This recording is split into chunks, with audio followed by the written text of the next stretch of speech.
മലയാള സിനിമയുടെ എല്ലാമായിരുന്ന ശ്രീനിവാസൻ അന്തരിച്ചു. തൃപ്പൂണിത്തുറ താലൂക്ക് ആശുപത്രിയിലായിരുന്നു അന്ത്യം. 69 വയസ്സായിരുന്നു. ആരോഗ്യനില മോശമായതിനെ തുടർന്ന് ഇന്നലെ വൈകിട്ടാണ് ആശുപത്രിയിൽ പ്രവേശിപ്പിച്ചത്.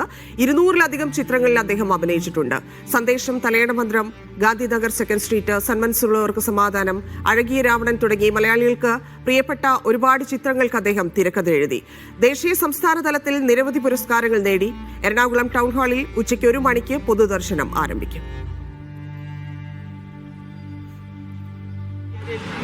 1 മണി മുതൽ ഉച്ചയ്ക്ക് 1 മണി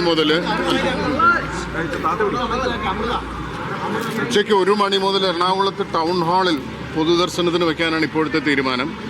മറ്റു കാര്യങ്ങൾ വിനീത് ഉടനെ എത്തും. മക്കൾ എത്തിയതിനു ശേഷം മറ്റു കാര്യങ്ങളുടെ സമയവും മറ്റു നടപടികളും ഒക്കെ തീരുമാനിക്കുന്നത്. അതാണ് തൽക്കാലം. 1 മണി മുതൽ 3 മണി വരെ എറണാകുളം ടൗൺ ഹാളിൽ പൊതുദർശനത്തിന് വെക്കുന്നു എന്നുള്ളതാണ് ഇപ്പോഴത്തെ തീരുമാനം. അല്ല, അതൊക്കെ മക്കൾ വന്നിട്ട് വേണം തീരുമാനിക്കാൻ. അവരെത്തിക്കൊണ്ടിരിക്കുന്നതേ ഉള്ളൂ. ഇവിടുന്ന് വീട്ടിലേക്ക് പോയിട്ട് ടൗൺ ഹാളിലേക്ക് 1 മണിക്കാണ് ടൗൺ ഹാളിൽ. ഇവിടുന്ന് വീട്ടിലേക്ക് കൊണ്ടുപോകും.